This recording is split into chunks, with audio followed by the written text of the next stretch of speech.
Senior నటుడు నరేష్ జనవరి 20న తన 65వ జన్మదిన వేడుకలు జరుపుకుంటున్నారు. తన బర్త్డే సందర్భంగా నరేష్ మీడియా సమావేశం నిర్వహించి అనేక విషయాలు పంచుకున్నారు. నరేష్ తో పాటు అతడి భార్య పవిత్ర లోకేష్ కూడా పాల్గొన్నారు. ఈ మీడియా సమావేశంలో నరేష్ తన సినీ కెరియర్ ని గుర్తు చేసుకున్నారు. 52 ఏళ్లుగా తన కెరియర్ విజయవంతంగా కొనసాగుతుందని తెలిపారు. అదేవిధంగా తన తల్లి విజయ నిర్మలని గుర్తు చేసుకున్నారు. ఆమెకి పద్మ అవార్డు వచ్చేలా పోరాటం చేస్తాను అని తెలిపారు. తన డ్రీమ్ రోల్ గురించి కూడా రివీల్ చేశారు. ఇప్పటి వరకు ఎన్నో పాత్రలు చేశాను, కానీ నపుంసకుడిగా నటించాలి అనేది నా డ్రీమ్. ఎందుకంటే అలాంటి పాత్రలో ఛాలెంజ్ ఉంటుందని తెలిపారు. ఇక పవిత్ర లోకేష్ మాట్లాడుతూ నరేష్ ని ఆకాశానికి ఎత్తేసేలా ప్రశంసలు కురిపించారు. నరేష్ బర్త్డే గిఫ్ట్ గా షర్ట్ ఇచ్చాను అని, ఆయన వేసుకున్న షర్ట్ ఇదే అని మీడియా సమావేశంలో తెలిపారు.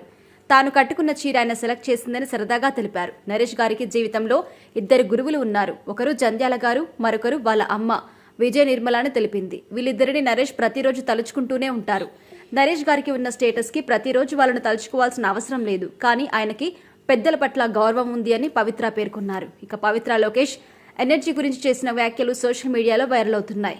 ఆమె వ్యాఖ్యల్ని వైరల్ చేస్తూ నెటిజన్లు ట్రోలింగ్ కి దిగుతున్నారు. పవిత్ర మాట్లాడుతూ 10 మందికి ఉండే శక్తి నరేష్ ఒక్కరిలో ఉంది. మనం ఆయనతో పోటీ పడలేం. నేను రాత్రైతే త్వరగా అలసిపోతాను, ఆయన స్టాఫ్ కూడా అలసిపోతారు. మిగిలిన వరకు నువ్వే చూసుకో అని చెప్పేస్తాను అని, ఆయన మాత్రం అలసిపోరు అని పవిత్ర పేర్కొంది. వర్క్ విషయంలో నరేష్ ఎంత ఎనర్జెటిక్ గా, డెడికేషన్ గా ఉంటారు అనేది పవిత్ర ఉద్దేశం. కానీ పవిత్ర వ్యాఖ్యలు నెటిజన్లు మరోలా తీసుకుంటూ సోషల్ మీడియాలో డబుల్ మీనింగ్ కామెంట్స్ పెడుతున్నారు. నరేష్ పవిత్ర మీడియా ముందు ఏం మాట్లాడినా వైరల్ అవుతుంది. కొన్ని కామెంట్స్ ట్రోలింగ్ మెటీరియల్ గా మారుతుంటాయి.